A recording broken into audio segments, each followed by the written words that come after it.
خو بدبختانه هغوی ته هغه اصول چې زموږ لوري ورکړل شوي هغه نه مراعات کېدل، نو له همدې امله او د همدې لپاره د اوس وخت لپاره داسې پرېکړه وشوه.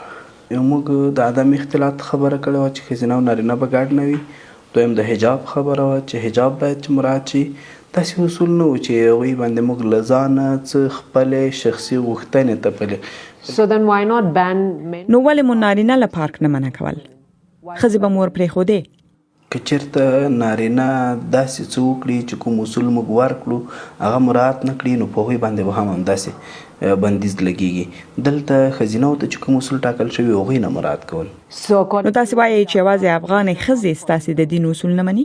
نه، داسې نه وایو. په دغو مواردو کې هغوی نه مراعات کول. داسې نه ده چې یوازې ښځې اسلامي قوانین نه مراعات کوي، بلکې ځینې مواردو کې ښځې نه مراعات کوي، ځینې مواردو کې نران نه مراعات کوي. تیر کال چې موږ او تاسو خبرې وکړې، تاسو ویل د نجونو ښوونځي د ځینو امنیتي ستونزو له امله باندې. دا د یو کال وروسته ولې مو هغه ستونزې نه دي حل کړي؟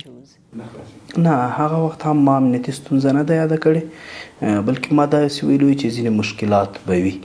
دا چې کوم مشکلات هغه تر معارف وزارت پورې اړوند دي چې هغوی په ګوته کې چې کوم مشکلاتو له مخې بند شوي دي او نه خلاصېږي هغه تر موږ پورې تړاو نه لري. او اوس هم وایم چې دغه پوښتنه ستاسو تر معارف وزارت پورې اړوند ده، تر موږ پورې اړوند نه ده. هغوی باید تاسو ته په دغه برخه کې جواب درکړي چې د کوم مشکلاتو له امله مکاتب بند دي او ولې نه خلاصېږي. According to your understanding of your religion, ستاسې د دین په اړه ستاسې د پوهې له مخې آیا پر ښځو تعلیم وشي او که نه؟ ښځینه او نارینه دواړه یو برابر دي. هغه ډول چې نارینه ته اجازه ورکړل شوې هغه ډول دوی ته هم اجازه ورکول کېږي. but women don't have a voice. I mean, women aren't able to raise a voice. خو ښځې نشي کولی خپل غږ پورته کړي. هغه چې یې کوي زنداني شوي او یا یې مظاهرې درول شوي دي. It's not true that women can raise a voice. هر هیواد کې که هغه ښځینه وي که نارینه وي چې د نورو په لمسون باندې د هغه هیواد په خلاف باندې غږ پورته کوي حتما هغه نیول کېږي. تاسو ولیدل په ځینو هیوادونو کې ان ووژل شوې، خو موږ داسې نه دي کړي. یو حق غوښتل وي یو د نظام په خلاف کار کول وي، دا دواړه توپیر لري. Your ministry makes rules that women have to follow. ستاسو وزارت هغه قوانین جوړوي چې ښځې مجبورې دي ویې مني. تاسو پر ښځو مقررات تحمیلوئ، خو افغان ښځې د وزارت ته را پرېښودل کېږي لا نه. نه، دا بیخي ناسمه ده، بلکې ما مخکې مو ویلی چې موږ کوښښ کوو چې یو ټولنه ولرو، که هغه نارینه وي که هغه ښځینه وي، چې هغوی په داسې توګه باندې ژوند وکړي چې څه ډول شریعت وایي. او زموږ د شکایاتو برخه هم د نارینهو لپاره ده هم د ښځینهو لپاره ده، د دواړو لپاره ده. او د ښځینهو لپاره موږ عمل ته په دروازه کې بیل کانټینر ایښی، بیل ځای مو ورته جوړ کړی.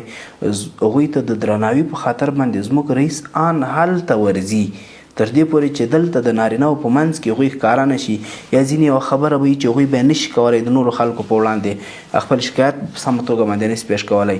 هلته ورځي او د هرې ښځې بیل بیل شکایت اوري. What are your intentions for women in this country? په دې هیواد کې ښځو لپاره ستاسې نیت څه دی؟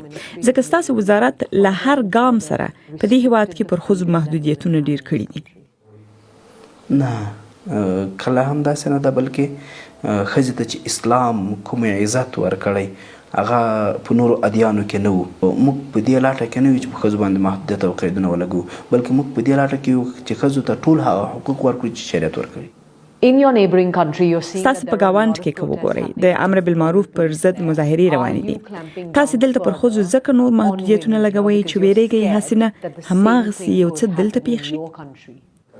زموږ او د نورو هیوادونو ډېر توپیر ده. زموږ په هیواد کې خویندې جګیږي له حجاب له فرمان څخه ملاتړ کوي، غونډې پرې نیسي. په نورو هیوادونو کې د حجاب په خلاف راوځي. زموږ خویندې د اسلامي احکامو ته ژمنې دي او اسلامي احکام د ځان لپاره عملي کول ویاړ بولي. زموږ خویندې له نورو خلکو سره مه پرتله کوئ.